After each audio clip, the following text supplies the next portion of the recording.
The Bible. It's 66 books of history, stories, letters, and poetry that fit together to form God's one big story. The epic adventure of how He created us and loves us so much that He made a way to rescue us. As we travel through the Bible, from Genesis to Revelation, we discover people who met God and found their lives changed forever.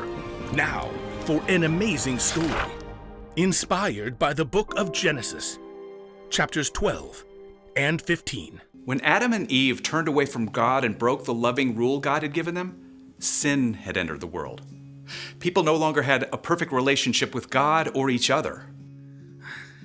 I wish you weren't my brother. Their family grew. Tribes and cities began to fill the earth, but almost no one followed God. People looked out for themselves instead of each other. During this time, though, one man did walk faithfully with God. Noah. Yes, God? People have filled the earth with their harmful acts. I'm going to put an end to it. God instructed Noah to build a huge boat. I'm going to bring a flood on this earth, but I'm going to make my covenant with you. God told Noah to bring his family and 2 of each animal aboard the boat so that they would be saved. Then rains came and washed over the earth for 40 days. And when the waters finally receded and new life began to grow again, Noah and his family returned to dry ground. Thank you, Lord. Then God set a rainbow in the sky and promised to never again flood the earth. Noah's family grew, and once more people began to fill the earth. Few of them listened to God, though. They had no room for God's love in their hearts, wishing only to put themselves first. In the midst of all this, God still had a plan to show deep, deep love to people. He chose a man named Abram who lived in the land of Haran with his wife, Sarai. Abram. Who is it?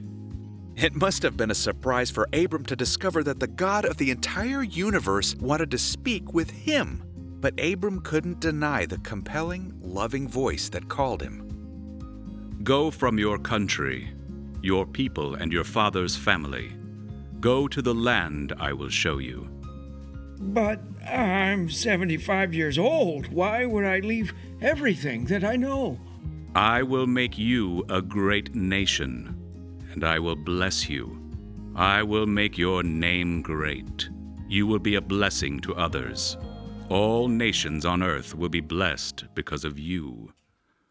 God wanted to tell a story through Abram's family so that people across all time could see God's love for them. But Abram must have been filled with questions. Sarai and I don't have children yet. We're old. How can we have a large family? What will we do in the new land? How will we live there? God gave no answers, except for God's presence, full of peace and love. All right, God. We'll go. Abram and Sarai, later called Abraham and Sarah, packed up all they had: chests and boxes, platters and blankets, sheep and cattle and goats. Oh, Abram, I hope you know what you've heard. God called us. I can't tell you how, but I know.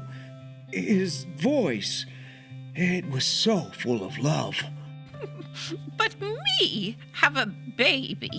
Just look at my wrinkles. So Abraham and Sarah and their whole household set out on a very long journey. They covered almost 1,000 miles until they reached the land of Canaan.